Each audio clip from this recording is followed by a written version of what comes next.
Welcome to the Advertising Show.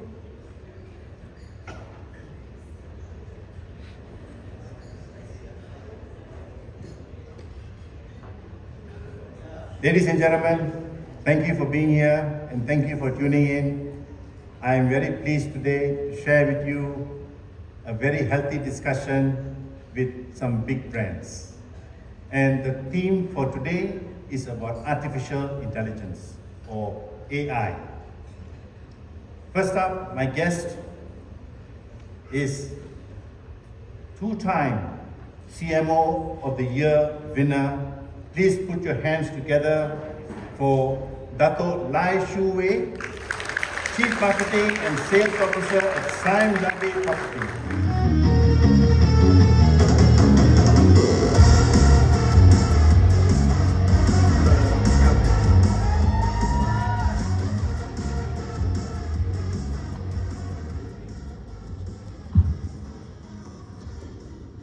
So, here we are, Dato'. You are in the you are in the property development business, and there has been a big talk about artificial intelligence shaking up our world. Tell us, what do you think about artificial intelligence? Thanks for having me here again, Ham. And hi everyone. I think we are in the early days. I had a conversation earlier, and whatever you see today, and whatever you're experiencing, the wow factor that, what AI is doing is just in very, very infant days. In fact, I will call it kind of like a pre days. So I really expect the evolution to really be very significant over a very short period of time, over the next 3 to 5 years.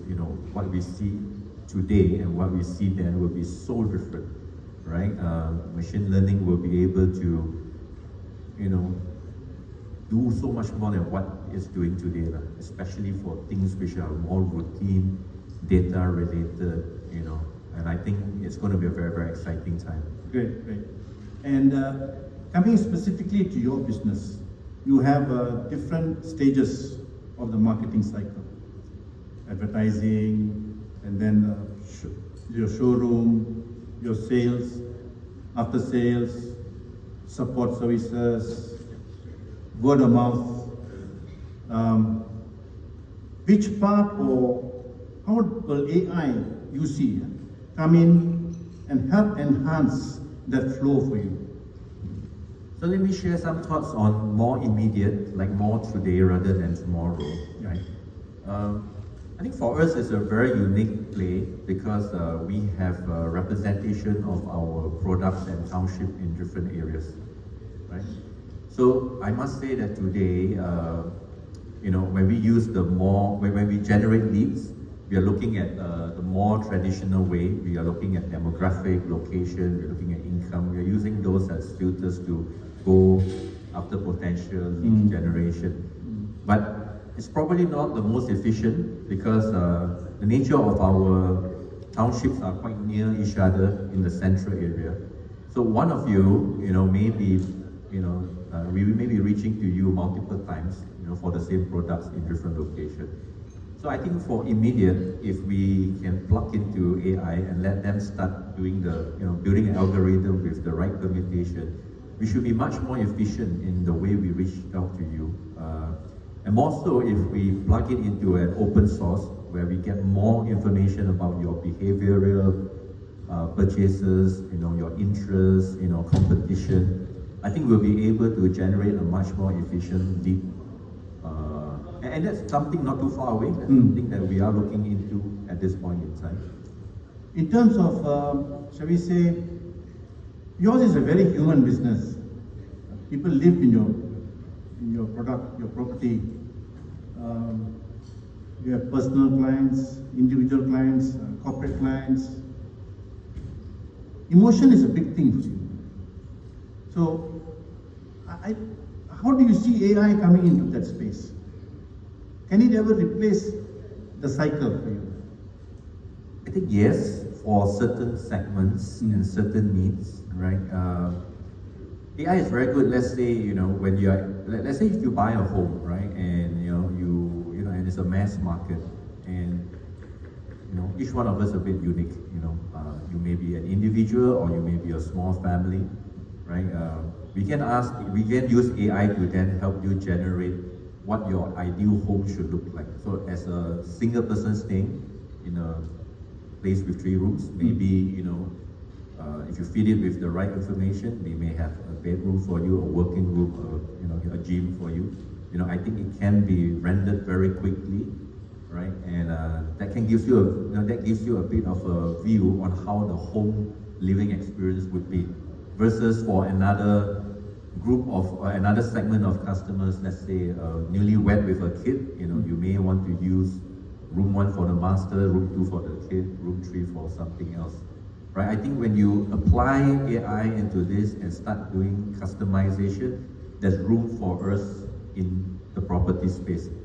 However, right, I always say that living in a home and a property space is also very unique because it ignites the senses, right?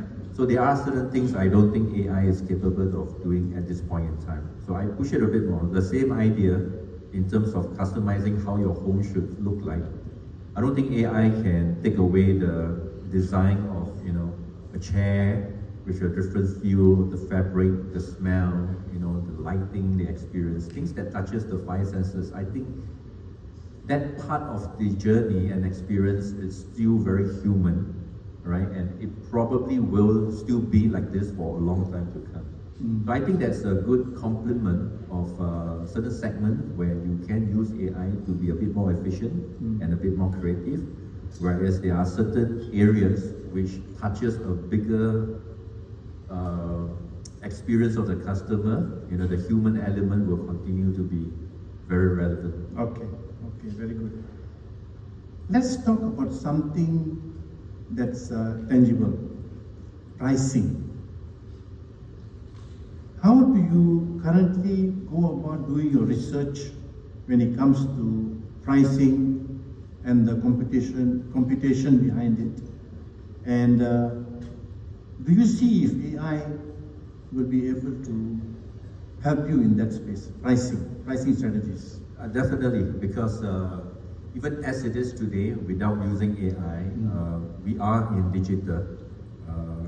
Most of our consumer homes, the journey is through the digital channel.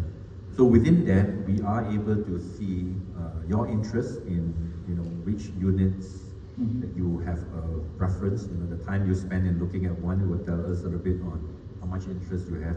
The kind of loans that you are kind of like calculating will tell us the propensity of what sort of loan that you are looking at, right? And so on and so forth, right?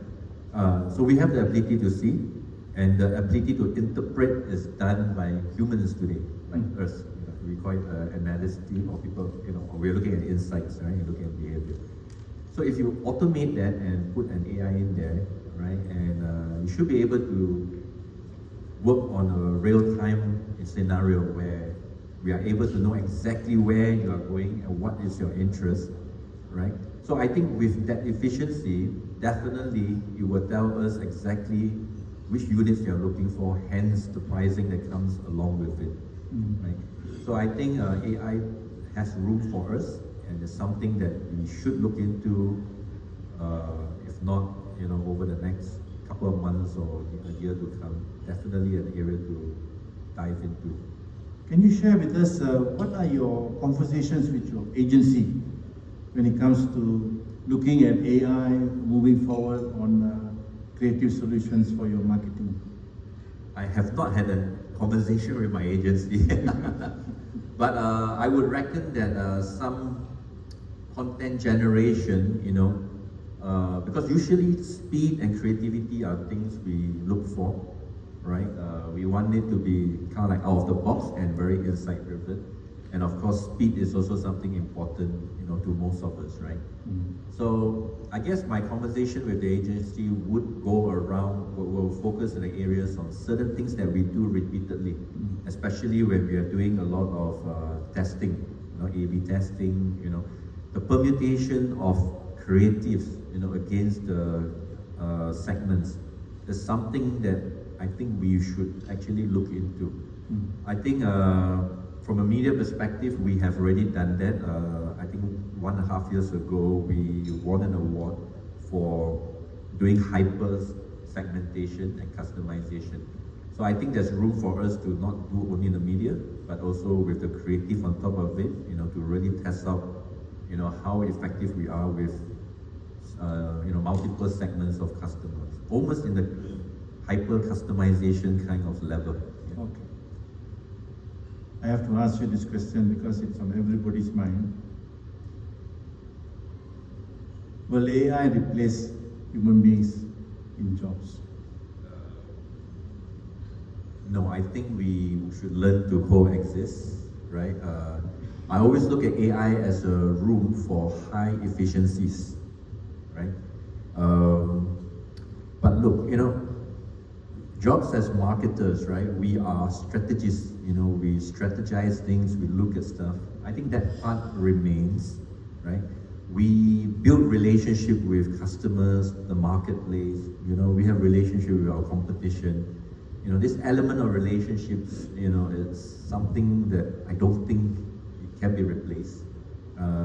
We have senses, we feel, right? And over time, we have this thing called intuition and experience, right? So I don't think AI can replace that. But for roles and requirements which are a bit more routine, I must say that AI is definitely going to make those kind of roles maybe a bit redundant. Hence, it's also important for us to evolve, right? And roles will change. Maybe roles will change from being the executor of data to become the management and the strategist behind the data.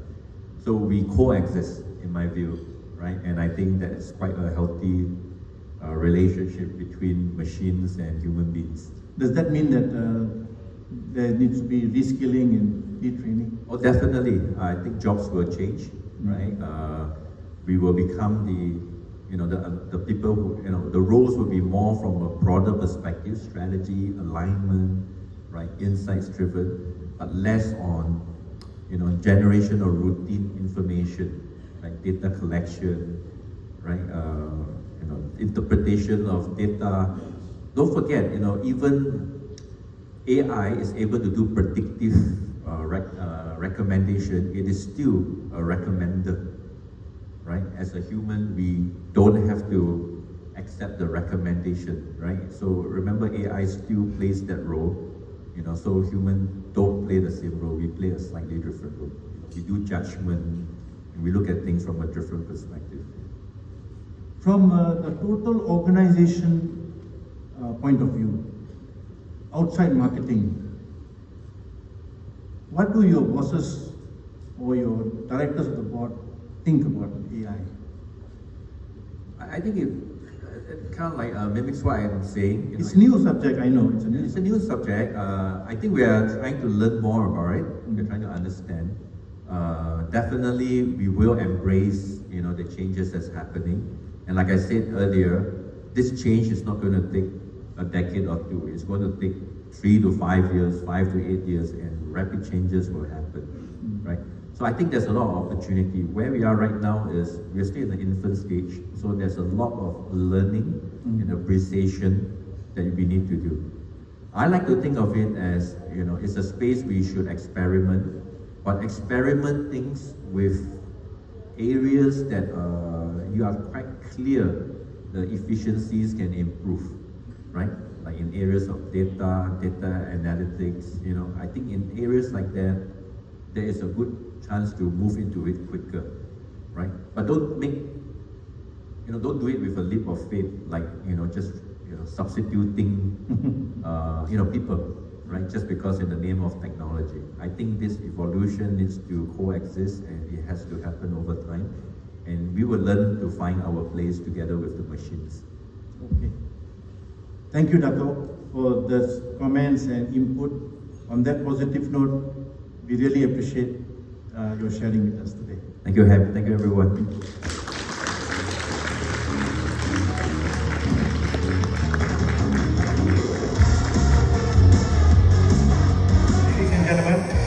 On that note, I would like to invite our next guest to the stage.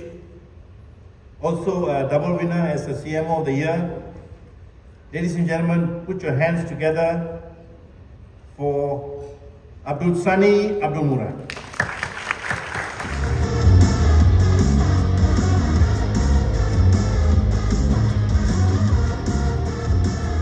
Hi everyone. Thank you, Sunny. Thanks for having me. Much appreciate your presence here today.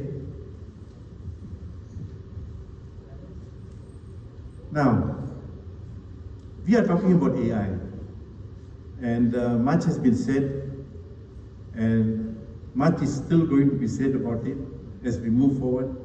The subject is a very open subject at the moment. As you know, technology is always ahead of our learning curve, and there's much ground to cover. Please share with us, how is RHB looking at the landscape in this context? I think with the emergence of AI, and especially it got springboarded with the introduction of ChatGPT in November 2022, I can safely say folks at RHB are pretty excited with this new toy. Right? And as a result, we have put in place quite a fair bit of initiatives that is surrounding on AI on a much larger scale. I think what ChatGPT has actually really exposed to us is that such advanced technology can be easily accessible by everyone. And how do we then put it to good use for business? Earlier on, I think Lucio did touch about the 3 C's, which I thought was quite great to sum things up, right? When you look at business, it's always about the cost, customers, and also your competition. So when we apply the possibility for AI, how best can it do to help improve our cost of doing business by driving better efficiency? And when we look at customers, how do we then apply AI in the way that customers have better experience, a better way to engage with our organization, and hopefully they will then share their experience with their family and friends, and vice versa, right? And also competition. Gone with the days, I remember when I was a little junior marketeer, when we want to monitor our competition, we go down the field, right? We do mystery shopping, and we snap pictures and stuff like that. But now with AI, they do the job for you, right on your desk, all right? At the snap of finger, you get all the analysis from AI, and that makes things very efficient. So where you can spend most of your time now is actually the value-added strategic thinking, all right? And focus a little bit more in terms of perfecting your execution where it matters most. Basically we are pretty excited. Excited. Yeah. Have a cookie. Thank you. I haven't had my lunch. Well, you know that there are not going to be any more third-party cookies very soon in our industry. But I think Google has delayed that to about next year. Yeah? Talking about your campaigns now. You do some very interesting stuff with regards to the brand. I personally love your recent stuff, festive stuff. Do you see any way that testing whether this works or that works, the A/B testing style will have any impact on ideas that are generated by the agency? Or why change something if it's working well? I'm talking about this new toy that you mentioned, AI, ChatGPT, then we have Midjourney and DALI, and very soon, I don't know what's going to happen when Sora comes. Well, I think I regretted taking that cookie. Pretty tough questions there. But happy to answer that, Ham. I think first and foremost, we have we have very good working relationship with our agency, and some of them are in the house. Who are you? Raise your hands. Oh, very shy agency partners I have.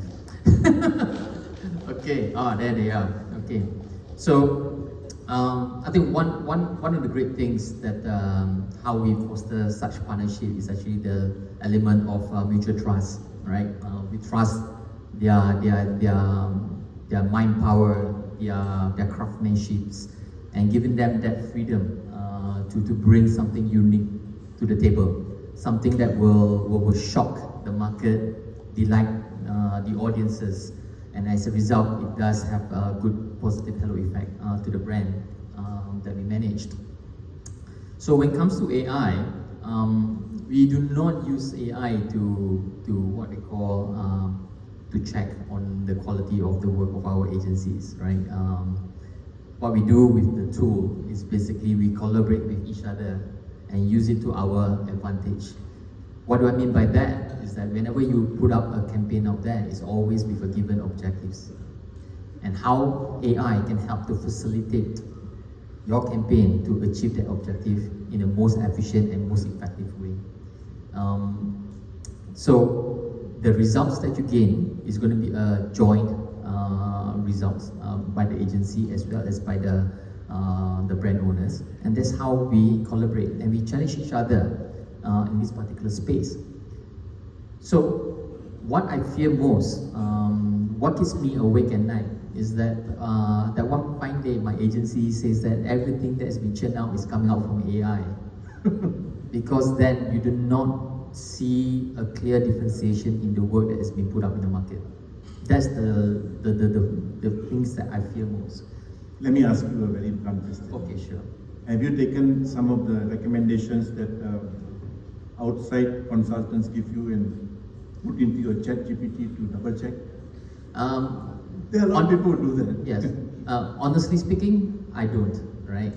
But somehow, when people use ChatGPT, for example, Yes. to craft emails and stuff, you know they use it because they sound the same. And what marketing really been guiding me all these years is that we value authenticity. When marketers start to fully rely on such machine to do their work, you lose the edge, you lose the authenticity, hence you lose that point of differentiation to have the right to win in the marketplace. All right. So we shouldn't lose that thought, and don't truly rely on the data. I'll give you one real life example, right? This really happened. AI helps to demystify the pool of data, right? To give you a pinpoint, precinct, what they call revelation about your business. So we used to have this campaign that we wanted to do. It was a retirement campaign, all right? And we wanted to help Malaysians to be more ready for retirement. So we had this insurance plan, single premium and regular premium, to put up in the market and do that. And we look at our data, right, and see that, okay, from the external market and also our internal customer information, what are they telling us? And we realized that women do not have any retirement plan, as the least as compared to men. So that's what the data has been revealing to us.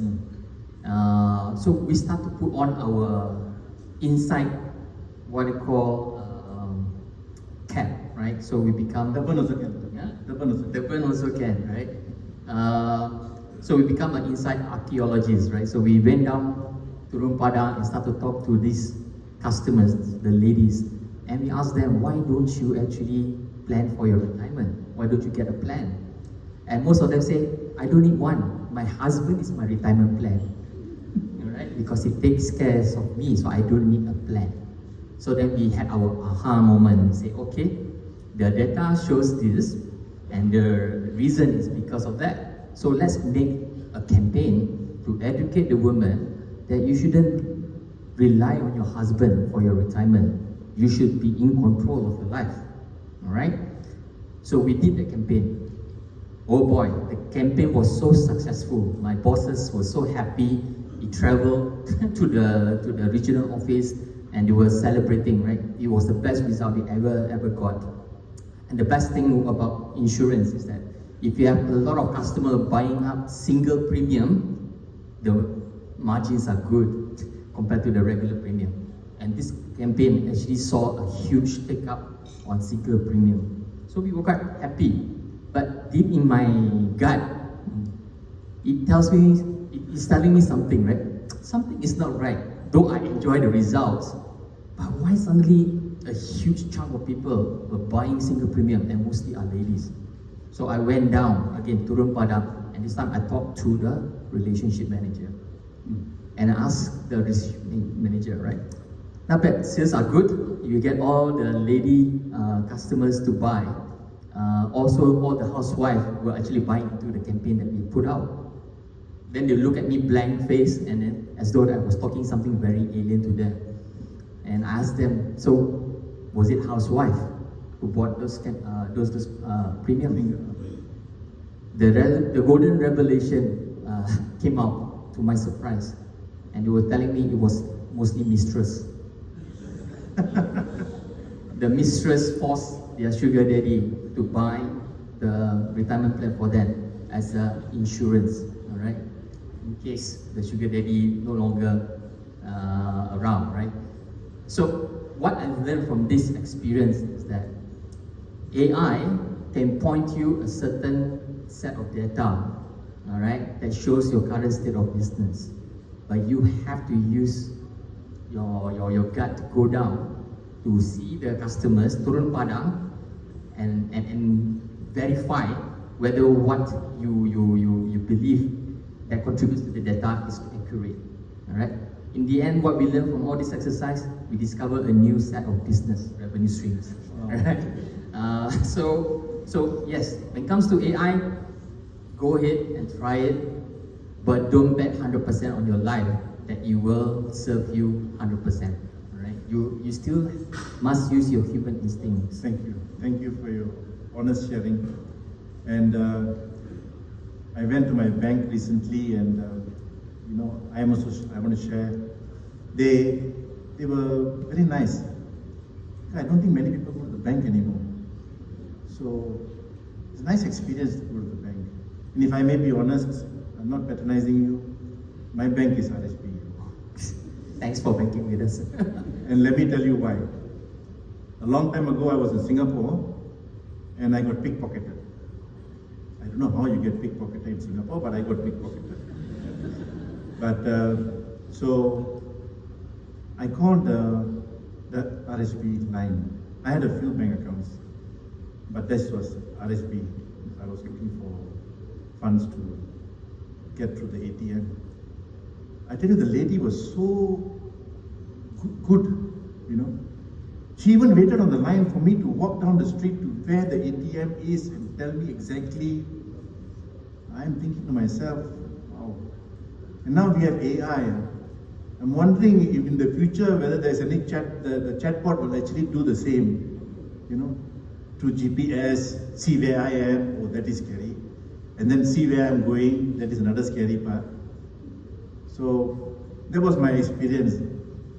In the banking business, everybody loves results, of course, and numbers. This must be a big change for your management also. When they look at you and what you do, will AI be a justification of sorts? Certainly. First of all, I believe the pickpocketer in Singapore probably use AI. Who is the rich person? How does he look like? Probably your picture came up, right? So you got targeted there. I think for us in RHB, winning in service is definitely in our core. It's part of our core strategy. And I'm glad that my colleague down in Singapore actually was offering service to assist you when you were under such stress. And these things are getting better with AI. I'll give you an example. We receive a lot of inbound calls of customers for all kinds of service inquiries, right? And often than not, we always monitor the drop-off calls. And we are quite saddened if, let's say, customers have to drop off because we were not able to have the capacity to actually entertain or address it. So the first level of addressing this issue was actually to take the low-level inquiries to put it on WhatsApp's chatbot. All right, so you can just go on that platform to inquire. So therefore, we can actually free up the time of our call center colleagues to actually address the real issue of someone who actually got pickpocketed or certain unique issues. And it wasn't that perfect either, despite us implementing the WhatsApp's chatbot. It's because, banks are highly regulated industry. So whenever a unique case happens, our guys will always say that, I need to get back to you because I need to make certain checks to make sure what we are able to advise to you is actually regulatorily compliant and is the best solution we can provide for you. And it takes T plus 24 hours, And for me, it wasn't a delightful experience. I'm already very stressful.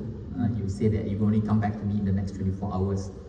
So what we have done, we have actually created in-house open AI kind of a platform, just like ChatGPT, where we have uploaded all our operating manuals, all our compliance manuals are all there. So whenever a customer calls, this issue are immediately inputted into the system, and the system will then vomit out how you advise the customer immediately on the spot. And for me, that is the critical moment of truth. When you are under stress, and immediately someone was actually on top of the topic and able to guide you immediately on how to resolve your problem. So the first resolution at point of inquiry is important for us. So that's how we are able to proceed with that. And I think from the management perspective, when we test this and we saw the results, it's quite easy for us to scale up to other parts of the organization, and we start to experiment on that. Fantastic. Thank you very much. Thank you. Sunny, really appreciate your thoughts.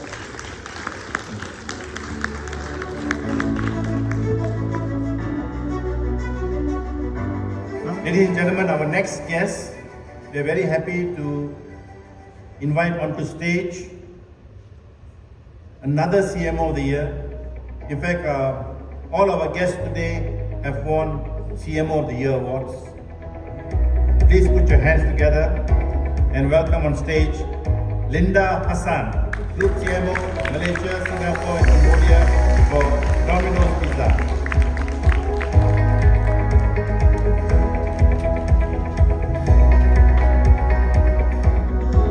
Thank you, Linda.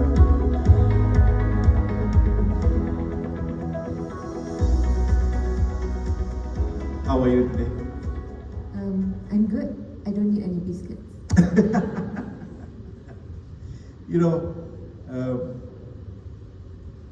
We have been talking about AI a lot today. And I know that your brand, Domino's, has been one of the early adopters of machine learning, using data and streamlining it accordingly to your customers' needs and marketing objectives. How is that all going to change with the new toy called AI? All right. Thank you for having me. All right. I think the gist to that question is really related to the business that we do. We are a food provider. We serve food when you're hungry. You only order food when you're hungry, right? Yeah. It's important that that core part of the business is done well, which is really the food preparation itself. However, beyond food preparation, there's a lot of technologies that actually sits behind it. Starting from getting customers to think about Domino's, the advertising part, and also when they started to order. When I first joined the organization, the business is very simple. Like, you only have 1 or 2 platforms. But right now, we work with many different partners. So you can acquire Domino's through many different platforms. And of course, customer grew over time. We are now part of a bigger organization as well.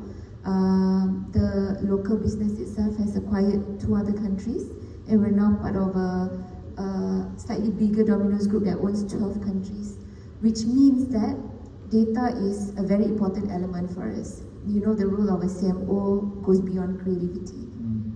We strategize for the business, hence we use a lot of things like AI visualization. You know, we leverage on Power BI to give us instant data in different permutations. Because in our business, we can't wait for next week if sales are not coming in this week. We talk about sales on a daily basis, we huddle daily to understand what happened yesterday. So we look back at all the visualizations of data that we have. So it started off from just Excel, and then we bucket them, segment them manually. Right now it's all sort of leveraging on some sort of AI in order for us to be more forward-looking, especially now that we sit in an organization where if you look at the results, we are compared with Japan, we are compared to France, we are compared to Germany. So that gives you the anxiety, you know. So Well, you have taken an expanded role, yeah, and I'm sure that the boardrooms of Domino's across the world are discussing AI and how it will help your business. So, give us an example how you foresee it helping in which area? Okay, as I mentioned just now, our vision, our business is actually made up of different. It's a whole value stream, you know, from customer acquisition to making pizzas to, you know, creating that retention part. It's all about customer lifetime value. And in order for us to get customers to come back, especially, I think you spoke a lot about. I think Sunny and Dato' Shui was talking about, you know, customers, right? And I think in the morning we also listened to the three C's: the cost, the customers, and also competitors, which is important. So in order for us to, you know, be better at what we do, as we manage thousands of orders on a daily basis, there are bound to be problems. You know, pizza is late, pizza terbalik, pizza do this, right? All kinds of problems. So I think the part where we really want to improve moving forward is without jeopardizing the kind of inspired service that we promise our customers. You know, we are about 30 minutes delivery guarantee and product satisfaction guarantee. If you don't like the product, you can return it back to us, or it's money back guarantee. So we've always been thinking about how do we improve the customer experience part. You know, we've always had some of the surveys that we did before were telling us that our customer service at our call center was one of the best. They're very engaging, you know, they are very accommodative and all that. But as CEO wants more top line and bottom line, efficiency is very important. So that's when we are now looking at how do we balance that out, you know, being more efficient, which means that we can't have too many people on the ground, but at the same time, still making sure that customers receive their feedback well. So how do we incorporate chatbot, you know, into that kind of service, and how will that enable us to also serve the other parts of the world beyond just Malaysia? So there's a lot of opportunity in, you know, if we leverage on AI effectively. Let me just share a quote with you. This is Jessica Thompson. She's a creative director at the Hallway in the UK. And it resonates with a lot of what you said. The reality is, we've all become far too comfortable with the belief that we can build the plane while flying it. For example, move fast and break things is an attractive line until something goes wrong. The question for any brand considering using AI to create work should be, does the reward outweigh the risk? And if something goes wrong, who's accountable? Yeah, I think that's a question of fail fast, fail forward, which is... How many things go wrong for you in a day? A lot, a lot. But, you know, I always believe in mistakes is one of the best way to learn, making mistakes, as long as you learn, right? So I guess the question is, whose fault, right? I think even with AI or with whatever later technologies that's coming in later, business won't change from having the right fundamentals of having the right structure. For instance, having the right functional accountability chart and also process accountability chart. And for instance, if we talk about chatbot, if AI is actually being used by customer service team and something went wrong, it has to be the person who's responsible for that function. If it's some creative that went wrong because it's within the marketing decision making, that will have to be the CMO. So there is never a question of, even without AI, it was never a question of the product is wrong, the tool is wrong, IT is wrong. It's the decision maker. That's why functional accountability chart. Everything has to exist first before you think of leveraging on this technology. Otherwise, it's just, shooting yourself on the foot. This reminds me also about the dangers of AI. And I don't have to explain to the audience the experience that your industry has gone through with regards to deepfakes and even AI being misused. How do you bring this conversation when you go to your outlets, for example, or visit your service staff or meet them? Do you talk to them about AI and its positiveness and its dangers and so forth? Is that a subject that you address? I think the use of AI at that level, at the ground level, because the business is actually clearly divided into the people who runs the operation, which is actually very simple. What they have to do is just serve the best pizza in the best of time, right? Best quality pizza, best of time. Whereas for us, people in the support office is, as long as you don't make pizza, your job is to support. No. That's the rule of thumb, right? If I don't make pizza, my job is to make it easy for operations. I don't usually go, to the field to talk to them about chatbot, but of course I talk to them about pizzas, like all the basic stuff. But I think to the people who works in our stores, they are largely younger generations, like 16 and above, school leavers and all that. They may not realize that a lot of what they're using right now, even like CapCut, the video editing tools, they are all AI driven. So maybe, that's a good topic to bring up, to just talk to them about what would be the risk and also because we are all users of a lot of AI functionalities, we just don't realize that we are actually using that. We use Siri, we use, all kinds of things. We have a situation, I think, we had a recent by-election. Anything could have gone wrong, I still see that in the future there will be something that could really go wrong. We are having the elections in India now, and there are deepfakes circulating there. And I think we are learning from these experiences. So I think governing will be another major issue moving forward. It's not that we need more laws or more rules, but I feel some kind of a structure to contain this kind of temptation. Some people do it for fun. There are evil people who are just eager, to have evil fun. Anyway, I digress.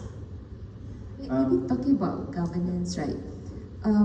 With early adopters of AI, I think one of the things that we are looking at, while Domino's, at least here in Malaysia, what we're doing is, because there isn't enough governance, we were talking to some of the fellow speakers as well, where they've got the opportunity to create something great for the organization, but if you don't have that opportunity where you can ring fence all your informations, right?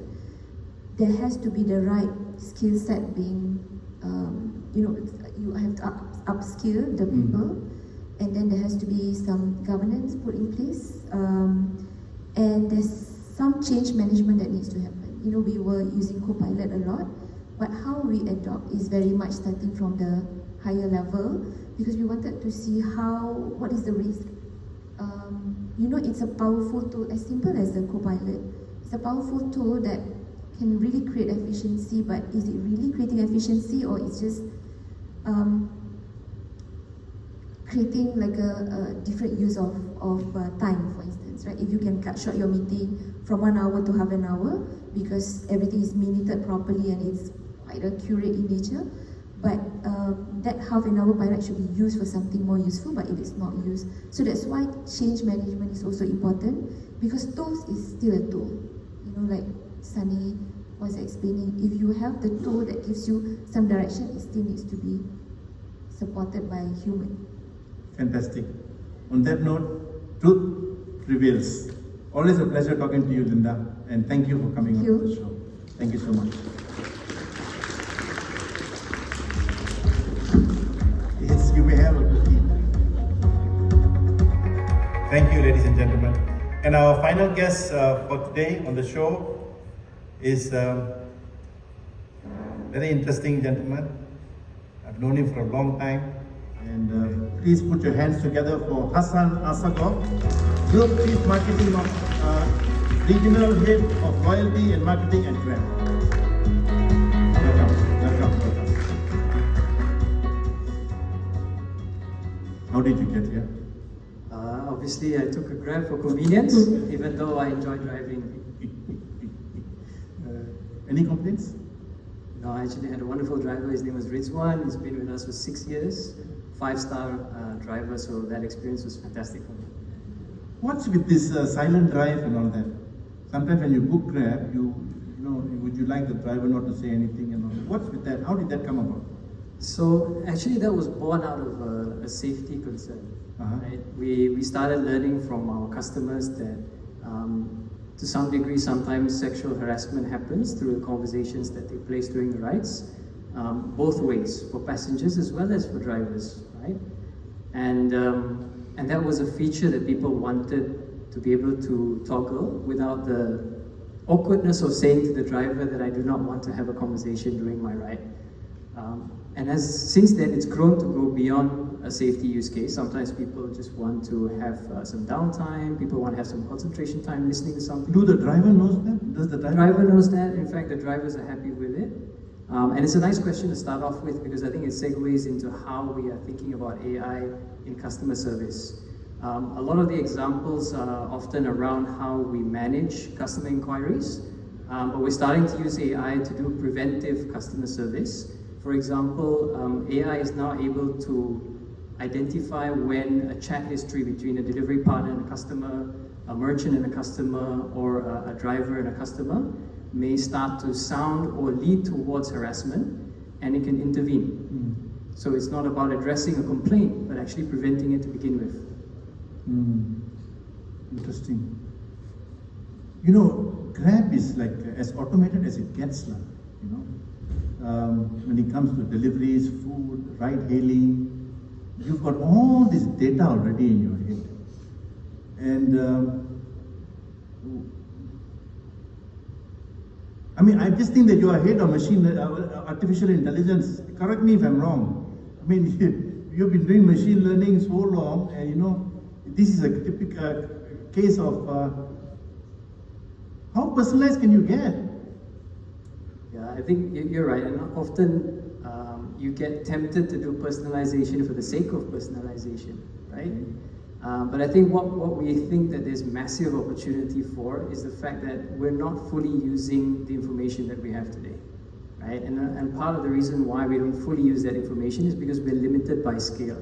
We're limited by productivity. And if we start to see how can we use AI to increase our incremental output and to do more things and more richer experiences with information at hand, that points to endless potential, and that's what we're excited about. Okay. Right. So now tell us about the new project you're working on. No problem. So I think I wanted to share about two things today, right? One is how we're using AI to complement our productivity, and the second one is how we're using AI to increase the scalability of the marketing communication that we do today, right? So what has changed in the past 1 or 2 years at Grab is the widespread enthusiasm and commitment to adopt AI across all team functions, right? That's what's changed really for us. AI has been around for a while, but generative AI is more popular, adoption and enthusiasm is growing, and the company's responded by giving commitment to invest behind it. Invest in terms of training. A lot of the leaders and teams have a lot of training in that space, but also in terms of tooling. So we have GPT behind a firewall that everybody can use freely in the company, regardless of whatever grade or position you're in, to assist you in your work. We also use another tool called Glean, which is an AI-powered search tool, where I can now search for information or files that cut across my email, my Google Drive, my Slack, my company folders, and so on. So it helps everybody work faster so that we can make better output of the information at hand. Now, one example within marketing is we've been focused around CRM automation, right? And what we've learned is we've actually been able now to produce our content in 80% less time than we used to, right? And a lot of the reasons why is because you have a limited size of your creative team, and when you produce an output, and then there's some revisions required, they go back into the queue because there's another job. So in agencies, we would all know, right? There's a traffic controller that manages the workload, right? And it's not about it taking so long to produce that work, but because there's a queue. Now that we use AI, there's no such thing as a queue. Everyone's job is prioritized instantly. So that allowed us to reduce our production time by 80%. And what surprised us was the output is actually 20% higher in terms of open rates, click-through rates, and engagement. And the reason why it's higher is because of consistency. So we built like a layer on top of GPT, which is modeled around our creative brief, right? So instead of learning how to prompt, we don't need to teach a person how to prompt. We tell them to write the same creative brief that they would write for an agency or for an internal creative team, and you input it into the system. And what they get is a push chain notification and EDM and so forth that follows our Grab voice tonality that's been uploaded, that follows your GPT temperature guides. So for example, if you're doing long form content like emails, you should have lower temperature. If you're doing short form, it should be higher temperature. And as a result of this, whether you're someone who just joined our marketing team yesterday or someone who's been in the company for 5 or 6 years, the output is consistent.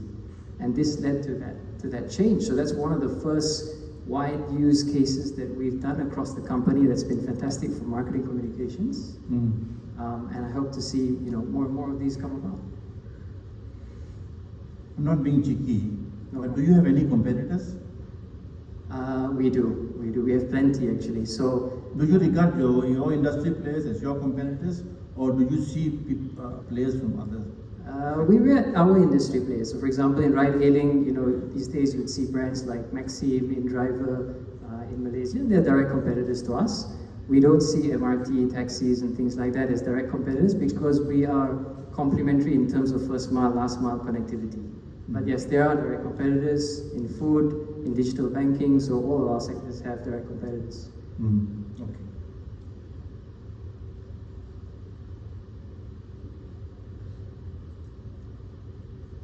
How do you ensure that all these initiatives that you've just been talking about align with the Grab's brand values, especially in an era where reality can be distorted quite fast? How do you safeguard that? It was really good sharing from Linda as well earlier about this topic, right? And I think it's not about being afraid of it, but it's more about how do you respond to it, right? And it's not like we've never done this before, because once upon a time when people got a PDF that looked like a letter from an official agency, you would believe that this is the truth. Today, when someone forwards that on WhatsApp, you look at it and you go, I don't know. Right? Maybe this could be documented or edited, right? And that's the same thing that's going to happen with Sora. Today, if you see a video of Ham talking, you say, that was definitely Ham. It's on video. But tomorrow, it won't. So I think what we need to do is, firstly, we need to elevate consciousness and awareness about this so that people don't take everything at face value. I think secondly, we should say that whilst AI compounds the problem, AI can give us the muscle to respond to the problem faster, proactively, reactively. So I'm actually looking forward to that change. I think step change is positive. And I think as marketers, we're not competing against AI. We're going to be competing against marketers who use AI. So it's up to you whether you want to be ahead or do you want to stay behind. What does your boss think about this? My boss is too enthusiastic about AI. In fact, Anthony is one of the most biggest proponents on it, investing in a lot of the relationships, training, and tooling for us. And thanks to him for, a big shout out to him for investing in Harvard training on AI for all of us leaders, which I was very lucky to attend. Yes. I remember the early days, they were here, and I mean, they're still here. Can you give us an example of how your job will change with AI coming into the space? I'm not making a big fuss about AI, but I'm just thinking out loud. You know, there's been talk about, of course, changing roles, yeah, and upgrades and stuff like that. Easing out the lazy, putting in the more agile into space. But your function, yeah, as a guy who's in charge of loyalty especially, how do you see any changes in your job in the next 1 year? Sure. So I think there's going to be two changes for CMOs, and I'll relate it to a personal reflection on my own job, right? I think why loyalty was added to me was because of the fact that there's less and less work to be done within marketing, right? So they need to give you more work to justify your role. So I think that there's going to be two big changes. I think because we're going to be more productive, CMOs are going to have broader scope. They're going to ask us to look at loyalty, product, ESG, you name it, maybe even more commercial functions. So I think CMOs have that opportunity to take broader scope because of heightened productivity. And I think the second biggest change is going to be democratizing decision making. I think because of the way that information is more accessible, information is better and quickly analyzed, we can actually delegate more decision making across different tiers within our teams, lessen the burden on us, which will then compound my first point, which is then there'll be more and more scope that will be added to us. So I'm looking forward to a brighter future for CMOs who have. They cut the mic because the time is done. No, I mean, not done. Let's just check. Or I'm saying something wrong. No, you're saying something right. Here comes. Thank you. Sorry about that. Yeah. Thank you. You know, there is talk that AI is, treat AI as your assistant. So, the secretary was an assistant before. Now no more. Now you do everything yourself. Now AI is your assistant, your new secretary.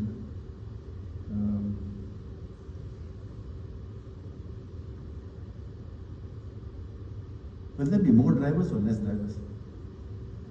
So like, we're talking about autonomous vehicles, right? Yeah, autonomous. Right. So I think, firstly, that's something, from my point of view, that is a long way, right? At least 5 to 10 years away. And secondly, when they do that transition, it's going to be like AI today, where there will be a hybrid model of certain routes, certain type of vehicles, certain preferences that may be automated and others that are still there, right? So for example, you may feel more comfortable about doing shorter trips in an automated fashion as opposed to a longer journey, right? So I think that A, it's a long way away, but two, when it starts, it'll be hybrid and therefore, we'll still be focused on creating income opportunities for people that want to earn on our platform. And also that whole logic about all the ecosystems, all the players have to come together to That's right. make it work, right? That's right. And I also think that it may become a future where people are fleet operators. So you as an individual, right, besides investing in property and buying an insurance plan with Sunny, right, You would also consider maybe buying a few automated cars, registering them on the Grab platform to see if those cars could earn you some part-time passive income. Who knows? Thank you, Asa. Really appreciate your input. No problem. Very refreshing. And once again, thank you. It was a pleasure. Always wanted to be on a TV show, so Here you go.